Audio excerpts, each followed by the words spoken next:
안녕하세요. 한국자원봉사센터협회 오용수 사무처장입니다. 오늘은 지난 편에 이어 알아봅시다 자원봉사활동 기본법 개정 두 번째 시간입니다. 한국자원봉사센터협회와 한국중앙자원봉사센터가 함께 누구나 쉽게 이해할 수 있도록 자원봉사 기본법 개정의 주요 사안에 대해서 설명을 나누는 시간을 가지고 있습니다. 이번 시간에는 자원봉사 활동과 자원봉사자에 관한 조항들을 알아볼 건데요. 지금 제 옆에는 오늘 질문과 해설을 함께 해주실 두 분이 나와 계십니다. 한국중앙자원봉사센터 윤순아 사무처장님, 안녕하세요. 반갑습니다. 울산광역시 자원봉사센터 강호군 과장님, 네, 잘 반갑습니다. 부탁합니다. 네. 오늘 저희가 다룰 내용은 총 4가지인데요. 첫 번째 자원봉사 활동 범위에 대해서 한번 이야기해 보도록 할 거고요. 두 번째는 자원봉사 현황과 통계에 대한 내용이 어떻게 현장에 역할을 할 수 있을까에 대한 내용을 다뤄볼 것이고요. 세 번째는 자원봉사 현장의 인권에 대한 부분, 다음에 자원봉사 사고 시 책임에 관한 내용, 이렇게 총 4가지에 대해서 이야기 나눠보도록 하겠습니다. 네, 첫 번째 질문인데요. 이번 자원봉사 기본법 개정에 대해서 이제 여러 가지 준비를 하면서 자원봉사 활동 범위에 대한 얘기가 많이 있었어요. 사실 이 현장에서 이런 사례들을 많이 갖고 있을 것 같은데요. 과장님, 한번 얘기해 주실 수 있을까요? 이게 2026년이잖아요, 벌써. 네. 대한민국도 굉장히 스마트한 또 나라로 계속 문화가 많이 바뀌었습니다. 스마트폰을 이용해서 하는 자원봉사들도 있고 온라인으로 하는 자원봉사가 굉장히 지금 다양해지고 많아졌는데 이거 특히 청소년들이 좀 많이 참여를 해요. 왜냐하면 학업과 병행해서 좀 짜투리 시간에 할 수 있는 부분이기 때문에 그러니까 접근성이 굉장히 좋은 거잖아요. 근데 학교에서는 실제로는 인정을 또 안 해주더라고요. 예전 방식의 자원봉사자들이 모여서 관리자가 있고 이걸 누군가가 자원봉사자 인정해주고 이런 부분들이라서 그러다 보니까 좀 참여하는데 동기가 많이 저하되는 부분들이 있어요. 그래서 이번 개정안은 좀 좋은 것 같습니다. 아, 네. 뭔가 이렇게 변화에 좀 발맞춰가는 그런 느낌인데요. 윤순아 처장님, 한번 설명해 주실 수 있으실까요? 네, 자원봉사 활동의 범위를 우리 법에는 열거 방식으로 설명을 하고 있죠. 사회복지나 보건증진에 관한 활동을 첫 번째로 해서 15가지로 자원봉사 활동의 범위에 대해서 정의를 하고 있습니다. 네, 자원봉사 활동 기본법이 2005년에 제정이 됐잖아요. 그 당시의 자원봉사 활동 현장과 2026년 현재의 자원봉사 활동 현장은 굉장히 많이 달라졌죠. 근데 이 달라진 자원봉사 활동 현장에 맞게 이 활동의 분야도 좀 추가되고 증가되어야 한다라는 취지로 이번에 이제 추가된 것이 온라인 기반의 자원봉사 활동이 그 활동 분야의 열거 중에 하나로 더 추가됐습니다. 방금 현장 이야기도 하셨지만 이렇게 이제 법적으로 그 자원봉사 활동의 범위로 인정이 되면 학교 현장에서도 온라인 기반의 또는 요즘 온라인과 오프라인을 병행한 이제 하이브리드 방식의 자원봉사 활동도 많이 일어나고 있는데 그 활동들이 이제 인정될 수 있는 근거가 마련되었다라고 생각을 합니다. 네. 이 내용이 현장에도 되게 임했을 것 같아요, 과장님. 네, 정말 필요할 것 같습니다. 자원봉사를 어떤 특정한 틀에 이제 가두기에는 굉장히 다양한 형태로 진행이 되고 있습니다. 특히 코로나19 팬데믹 이후에 온라인 활동이 엄청 강화되었고요. 또 온라인과 오프라인을 같이 병행해서 하는 하이브리드형 자원봉사 활동들도 많이 활성화가 되어 있는데 실질적으로 이 활동을 자원봉사로 할 수 있느냐라는 부분들이 뭐 학교에서도 그렇고 많이 상충되는 부분이 있거든요. 이런 개정이 빨리 되어서 이런 문제점들이 해소되었으면 좋겠습니다. 네. 자원봉사자들에 따라서 이 활동이 범위에 들어가느냐 안 들어가느냐 이런 얘기도 하실 수 있겠네요. 네.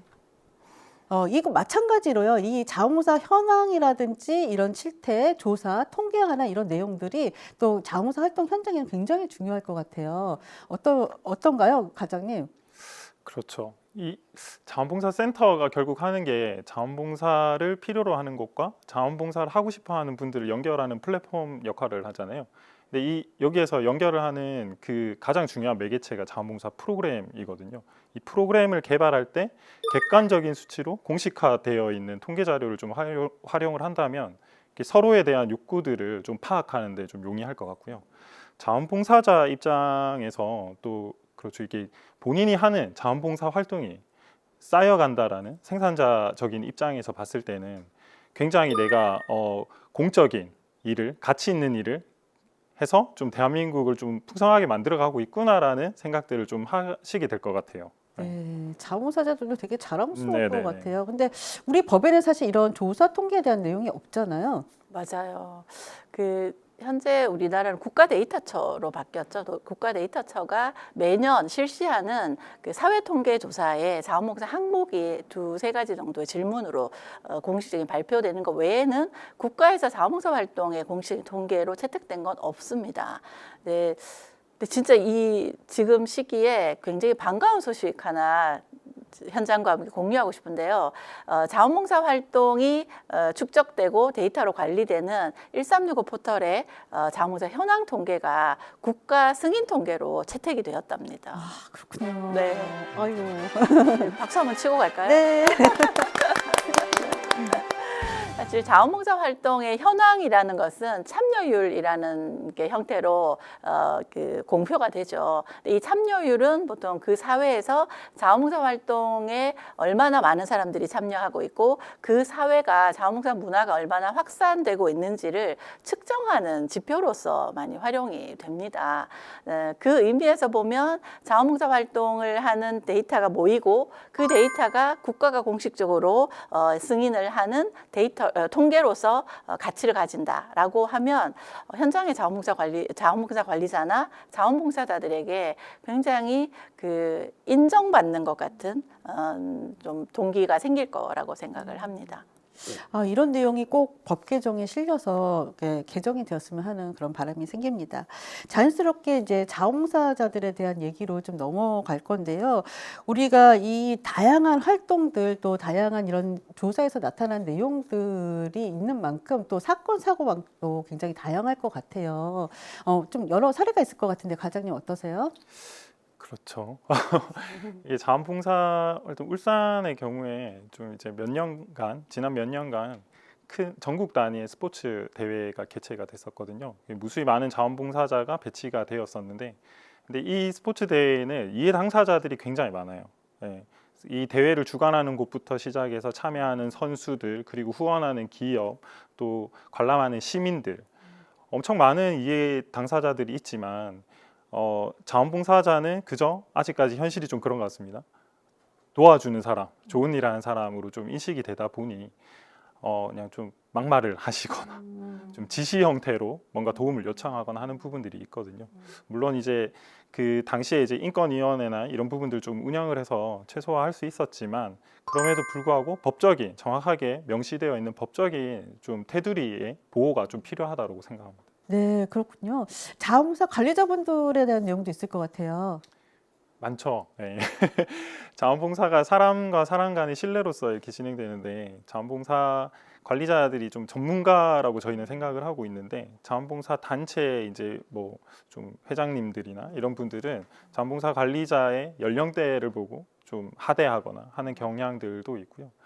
또 참여하는 그 사람들이 굉장히 다양하잖아요. 이 과정 속에서 보면 자원봉사 관리자에 대한 인권들이 사실 뭐 이게 조금 배제되는 경우들이 많습니다. 그냥 요청을 하는, 관리자는 단순히 본인의 어려움을 요청하는 사람, 이렇게만 취급되는 경우들이 많아요. 맞아요. 지금 현행법에는 이제 이런 인권 보호에 대한 내용이 없어요, 처장님. 네.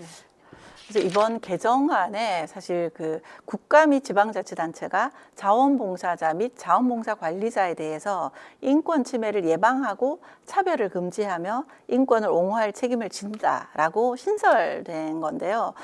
사실 자원봉사의 가치와 철학의 가장 기본적인 핵심 가치가 인간의 존엄성에 대해서 모두가 인정하고 존중하고 보호받아야 한다라는 기본 전제가 있는 거죠.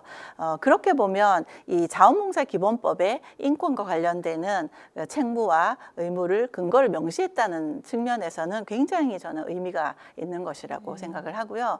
이렇게 이제 기본법에 명시가 되고 나면 현장은 이 기본법에 있는 근거를 제시하면서 예방적 차원에서의 뭐 인권 가이드라인을 만들어서 배포를 한다거나, 또 인권과 관련해서 감수성을 키울 수 있는 다양한 교육들을 통해서 이런 방금 현장의 이런 어려움이 좀 개선 개선될 수 있도록 미리 예방도 하고 또 발생했을 때 이 구제를 받을 수 있는 여러 가지 보호 대책들도 마련하고 시행할 수 있는 근거가 생겼다는 의미에서는 굉장히 중요한 그 의미를 담고 있다고 볼 수 있습니다. 네. 아니, 지금 방금도 말씀해 주셨는데 이런 사고와 관련해서 책임 문제가 계속 있었던 것 같아요. 현장에서도 경험 많으시잖아요, 과장님. 네. 그 어떤 예를 좀 들면 그렇습니다. 장애 아동과 함께하는 나들이 실제 있었던 이야기인데요. 장애 아동들을 데리고 나들이를 갔었는데 이 장애 아동이 순간 좀 돌발 행동을 한 거예요. 그래서 자원봉사자의 손을 뿌리쳐 버리고 넘어져서 다치게 된 사례인데 장애 아동 부모님 입장에서는 마음이 굉장히 아픈 일이죠. 근데 자원봉사자가 잘못했기 때문에 내 아이가 다쳤다. 또 이렇게 해서 법적 공방까지 가는 경우들이 있었거든요. 그래서 좀 자원봉사자 입장에서는 최소한의 이렇게 내가 희생만으로 한 활동이 아니라 공적인 활동을 했기 때문에 이러한 책임에 대한 부분들을 좀 보호해 줄 수 있는 법적인 좀 테두리가 있었으면 좋겠다라는 부분을 좀 말씀드리고 싶고요. 왜 착한 사마리아인의 법이라는 게 있잖아요. 구조 활동을 하는 사람이 악의적인 행동이 아니라면 최소한 법적으로 보호를 해주는 건데 자원봉사자에 대한 보호는 아직 없는 것 같아요. 그래서 이게 빨리 좀 개정이 됐으면 좋겠습니다. 그래서 이제 자원봉사자분들도 이 내용에 대해서 굉장히 관심 많이 가지실 것 같아요. 근데 이 부분에 대해서 혹시 도덕적 해이가 있는 건 아니냐, 있지는 않을까 이제 우려하시는 분들도 있을 텐데요. 사실 자원봉사 활동 현장은 이제 다양하게 또 훈련 받으신 전문적인 자원봉사 관리자분들이 이끌고 있기 때문에 이런 부분에 대한 우려는 또 함께 해결해 나갈 수 있을 거라고 생각을 합니다. 네, 이 부분에 대해서 혹시 처장님께서 더 해주실 말씀 있으실까요? 이제 그 기본법에 이제 자원봉사자의 사고에 대한 이제 보상으로서 우리나라는 전 세계적으로 몇 개가 되지 않는 국가라고 해요. 자원봉사자들이 활동을 하다가 다치는 경우에 자원봉사 종합보험을 통해서 실제로 치료를 해줄 수 있는 치료와 보상을 하는 제도가 있기는 합니다. 그건 이제 활동에서의 이제 다친 사례 하나하나에 대한 실질적인 보상이 된다는 의미는 있지만 사실 방금 현장에 이런 어려움도 들으셨지만 우리가 이제 사고라는 게 예측 불가능한 상황에 대해서 놓일 수 있는 거고 그런 경우에 국가와 지방자치단체가 이 일로 인해서 봉사활동으로 인해서 발생한 손해에 대해서는 면책특권을 좀 부여하겠다라는 의미로 이번 개정안이 담긴 것은 자원봉사자 입장에서는 활동이 굉장히 좀 이렇게 주도적으로 활성화될 수 있는 계기가 되었다라고 생각을 합니다. 네, 굉장히 든든할 것 같아요. 네, 지금까지 이 자원봉사 활동의 범위와 자원봉사자에 관한 내용을 알아봤는데요. 이게 자원봉사 활동의 범위를 사회 변화에 맞춰서 유연하게 적용할 수 있도록 하면서 여러 가지 활동하는 자원봉사자들이 이 안에서 또 포괄되는 그런 효과가 있고 또 이런 것들을 체계적으로 정례적으로 조사하고 그 결과를 또 현장과 나누면서 조금 더 정책에 반영될 수 있는 또 유의미한 봉사활동들로 개발될 수 있도록 한다는 점, 그다음에 봉사활동 현장에 인권이 보호가 되고 혹시 있을 사고에 대해서 또 책임에 대한 부분들도 미리 준비가 되어 있어서 마음 놓고 자원봉사자들이 자원봉사 활동에 참여할 수 있도록 또 우리 관리자들이 마음 놓고 일할 수 있도록 한다는 점에서 이 내용들이 정말 꼭 필요한 내용인 것 같습니다. 네, 오늘 이렇게 좋은 말씀해 주신 두 분, 윤순아 처장님, 강원 과장님 오늘 말씀 감사합니다. 감사합니다.